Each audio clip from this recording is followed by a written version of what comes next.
नमस्कार दोस्तों, स्वागत है आप सभी का संस्कार एकेडमी के यूट्यूब चैनल संस्कार स्टडीज पर।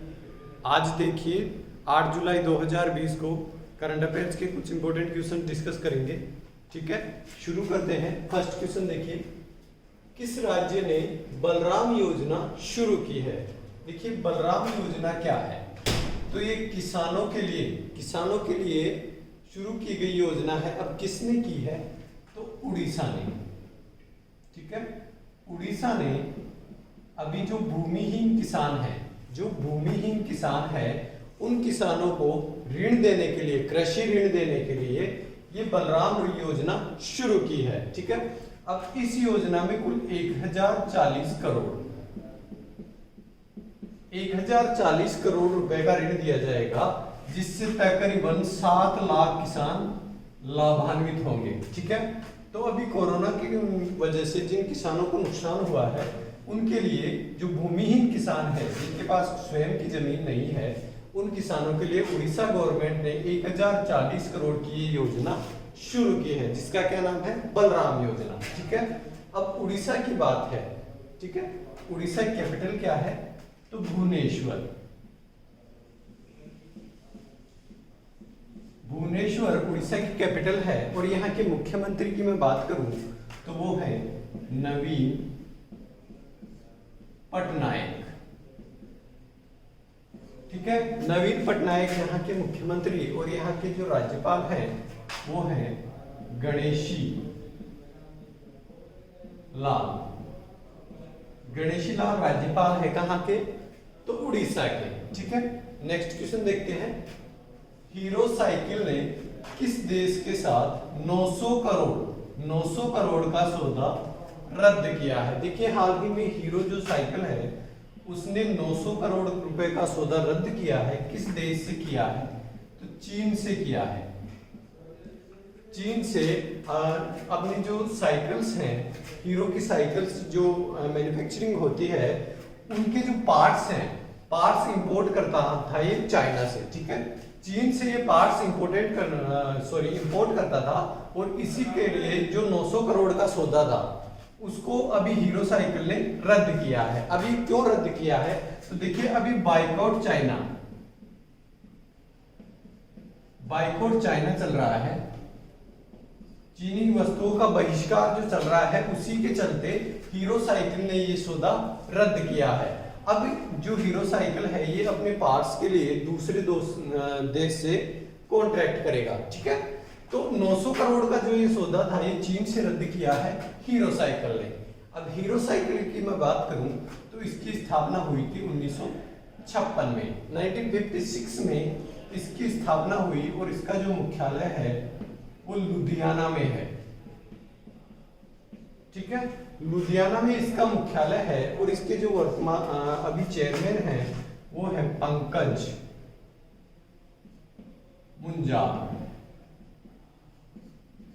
मुंजाल हीरो साइकिल के चेयरमैन हैं। और अभी ध्यान देने वाली बात है कि कोरोना के चलते जो हीरो साइकिल है उसने 100 करोड़ रुपए डोनेट भी किए थे। ठीक है, तो ये भी इंपॉर्टेंट फैक्ट है, आपको याद रखना है। नेक्स्ट क्वेश्चन देखिए, हाल ही में किसने मिशन वृक्षारोपण 2020 शुरू किया है? देखिए मिशन वृक्षारोपण जो है वो अभी उत्तर प्रदेश ने शुरू किया है। अच्छा, इस मिशन में क्या है? तो इस मिशन में देखिए एक दिन में 25 करोड़ पौधे लगाए जाएंगे। ठीक है, 25 करोड़ पौधे लगाए जाएंगे, जो अभी उत्तर प्रदेश सरकार ने शुरू किया है। जो गवर्नमेंट के जितने भी डिपार्टमेंट हैं उन सभी के कर्मचारी मिलकर ये 25 करोड़ पौधे लगाएंगे। तो अभी उत्तर प्रदेश ने ये शुरू किया है। कौन सा मिशन वृक्षारोपण 2020। ठीक है, तो ये मिशन शुरू किया है उत्तर प्रदेश ने। अब उत्तर प्रदेश की बात करें तो यहाँ की कैपिटल है लखनऊ। ठीक है, लखनऊ उत्तर प्रदेश की कैपिटल है। और यहाँ के मुख्यमंत्री कौन है? तो योगी आदित्यनाथ। यहाँ के मुख्यमंत्री है और यहाँ की जो राज्यपाल है वो है आनंदी बेन पटेल। अच्छा, आनंदीबेन पटेल के लिए आपको ध्यान रखना है कि आनंदीबेन पटेल को अभी मध्य प्रदेश का भी राज्यपाल का प्रभार सौंपा गया है। ठीक है, तो अतिरिक्त प्रभार जिस राज्य का अभी आनंदीबेन को पटेल को दिया गया है वो कौन सा है? मध्य प्रदेश। ठीक है, नेक्स्ट क्वेश्चन देखिए, आत्मनिर्भर भारत ऐप इनोवेशन चैलेंज। ठीक है, क्या है? आत्मनिर्भर भारत ऐप इनोवेशन चैलेंज किसने लॉन्च किया? देखिए, आत्मनिर्भर भारत को लेकर अभी पीएम मोदी चर्चा में है। ठीक है, पीएम मोदी ने जो आत्मनिर्भर भारत का अभियान शुरू किया है इसको लेकर एक ऐप इनोवेशन चैलेंज लॉन्च किया गया है। तो किसने किया है? नरेंद्र मोदी ने। अब ये चैलेंज क्या है? तो इसमें देखिए, अभी भारत ने 59 चाइनीज एप्स को बैन किया है। ठीक है, 59 चाइनीज एप्स को बैन किया है और इन्हीं की तर्ज पर कुछ नई जो स्वदेशी जो एप्स हैं वे शुरू की जा रही हैं। तो उन जो स्वदेशी एप्स हैं उनसे क्या होगा कि जो देश का पैसा है वो देश में रहेगा, विदेश में नहीं जाएगा। इसलिए ये app innovation challenge Narendra Modi ने लॉन्च किया है। ठीक है, तो आत्मनिर्भर भारत ऐप इनोवेशन चैलेंज किसने लॉन्च किया? प्रधानमंत्री नरेंद्र मोदी ने। ठीक है, नेक्स्ट क्वेश्चन देखिए, दुनिया का तीसरा सबसे बड़ा क्रिकेट स्टेडियम किस शहर में बनेगा? देखिए, दुनिया का जो सबसे बड़ा क्रिकेट स्टेडियम है वो है मोटेरा स्टेडियम। अब ये कहां है? तो अहमदाबाद। अच्छा, ये पहला हो गया। तो दूसरा सबसे बड़ा स्टेडियम तो वो है मेलबोर्न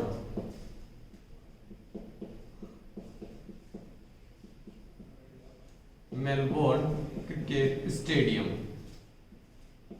अब ये कहां है? तो ये मेलबोर्न ऑस्ट्रेलिया में है।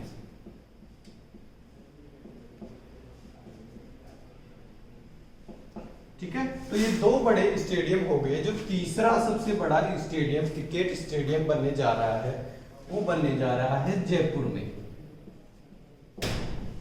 ठीक है, जयपुर में ये स्टेडियम बन रहा है और इसे बनाया जा रहा है आरसीए द्वारा, राजस्थान क्रिकेट एसोसिएशन के द्वारा ये बनाया जा रहा है। और इसकी जो राजस्थान क्रिकेट एसोसिएशन ने इसकी जो निर्माण शुरू किया है ये 2 चरणों में पूरा होगा। कितने चरणों में?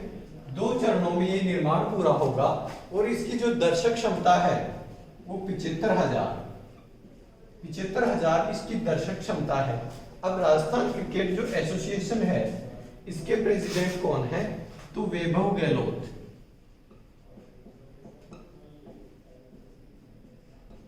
ठीक है, तो राजस्थान क्रिकेट एसोसिएशन जयपुर में विश्व का तीसरा सबसे बड़ा क्रिकेट स्टेडियम बनाएगा। ठीक है, देखिए next question, overdraft saving the Indian saver नामक पुस्तक जो है वो किसने लिखी? तो overdraft saving the Indian saver ये पुस्तक लिखी है उर्जित पटेल।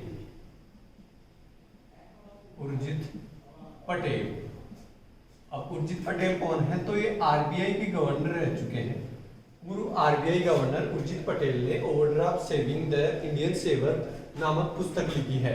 अब ये पुस्तक किस पर आधारित है? तो अभी जो कोविड-19 की वजह से जो अर्थव्यवस्था प्रभावित हुई है, भारतीय अर्थव्यवस्था जो प्रभावित हुई है उनके प्रभावों और उसके नुकसानों को दर्शाने के लिए ये पुस्तक इन्होंने लिखी है। ठीक है, तो किसने लिखी? उर्जित पटेल ने। पुस्तक का नाम overdraft saving the Indian saver, और ये भारतीय अर्थव्यवस्था या इंडियन इकोनॉमी पर आधारित है।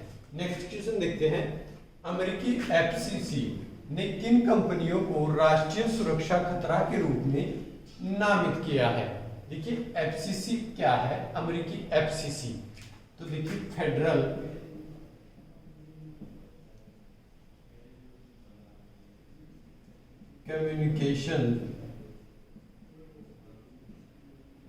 Communications commission. Federal communications commission, ये एक अमेरिकी एजेंसी है, ठीक है। तो इसने अभी हाल ही में राष्ट्रीय सुरक्षा खतरा के रूप में जिन कंपनियों को नामित किया है वो है ZTE और हुआवे। दो कंपनियां हैं, देखिए ZTE और हुआवे, ये दोनों ही चाइनीज कंपनियां हैं, ठीक है, चाइनीज कंपनियां हैं दोनों ही, और इनको अभी राष्ट्रीय सुरक्षा के खतरे के रूप में इन दोनों कंपनियों को नामित किया है। किसने किया है? तो अमेरिकी FCC ने। अब अमेरिकी FCC जो है इसकी स्थापना कब हुई? तो 1934 में इसकी स्थापना हुई और इसके जो चेयरमैन हैं वो हैं अजीत पाई। अजीत पाई इसके चेयरमैन हैं, ठीक है। अब हुआवे और ZTE को राष्ट्रीय सुरक्षा खतरा के रूप में नामित किया है। तो देखिए अभी अमेरिकी जो सीनेट है उसने जो अपने शेयर मार्केट है उससे जितने भी चाइनीज कंपनियां हैं उन सभी को भी डिलिस्ट किया है। देखिए अभी कोविड-19 की वजह से बाइकॉट चाइना चल रहा है, जिसमें भारत ने भी चाइना की बहुत सी वस्तुओं और इन चीजों का बहिष्कार किया है। तो इसी के चलते ZTE और हुआवे को भी अमेरिका में प्रतिबंधित किया गया है, ठीक है। अब प्रतिबंधित किया गया है क्योंकि जो राष्ट्रीय सुरक्षा है उसके जो प्राइवेसी है उसको लेकर इन दोनों कंपनियों को प्रतिबंधित कर दिया है, ठीक है। इससे पहले जो शेयर मार्केट था उससे डिलिस्ट कर दिया कंपनियों को, उसके बाद में मतलब चीन और जो अमेरिका है वो दोनों एक दूसरे के सामने खड़े हैं इस टाइम पे, ठीक है। तो जो कोविड-19 है उसकी वजह से ये सब चीजें हो रही हैं। देखते हैं अगला क्वेश्चन, किस अमेरिकी कंपनी ने हाल ही में जियो की 0.39% हिस्सेदारी खरीदी है?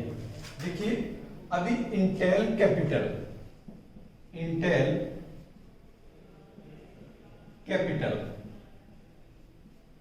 कैपिटल जो है इसने जियो में, रिलायंस जियो में 1894.5, ठीक है, 1894.5 करोड़ रुपए का इन्वेस्टमेंट किया है, जिसमें जियो की 0.39% हिस्सेदारी खरीदी है, ठीक है। अब इंटेल कैपिटल जो है इसने जियो की हिस्सेदारी खरीदी है। इससे पहले रिलायंस जियो की 10% हिस्सेदारी फेसबुक ने भी खरीदी थी। थोड़े टाइम पहले फेसबुक ने भी 10% जो हिस्सेदारी है वो रिलायंस जियो की खरीदी थी, ठीक है।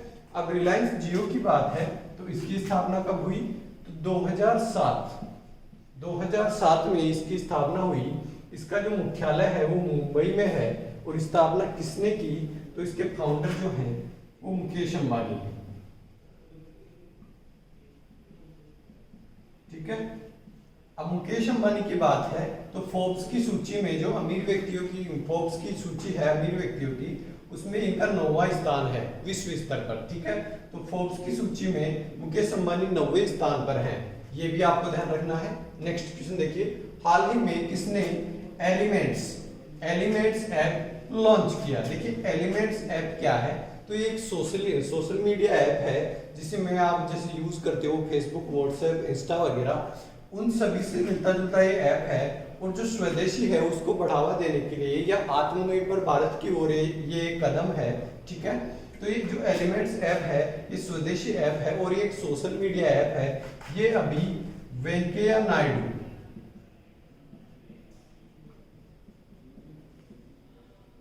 जो राष्ट्रपति हैं वेंकैया नायडू, इन्होंने एलिमेंट्स ऐप को लॉन्च किया है, ठीक है।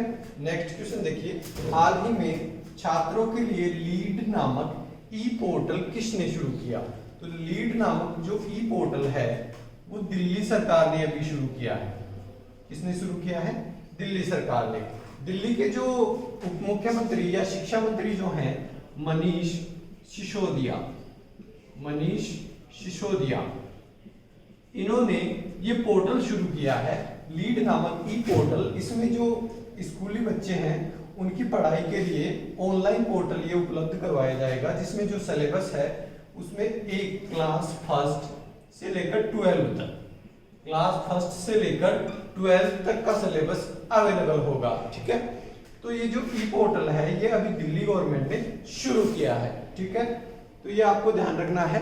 जितने भी इंपॉर्टेंट क्वेश्चंस थे डिस्कस किए, आज के सेशन को यहीं समाप्त करते हैं। कल एक नए सेशन के साथ कुछ इंपॉर्टेंट क्वेश्चंस के साथ फिर से मुलाकात होगी। तब तक के लिए थैंक यू।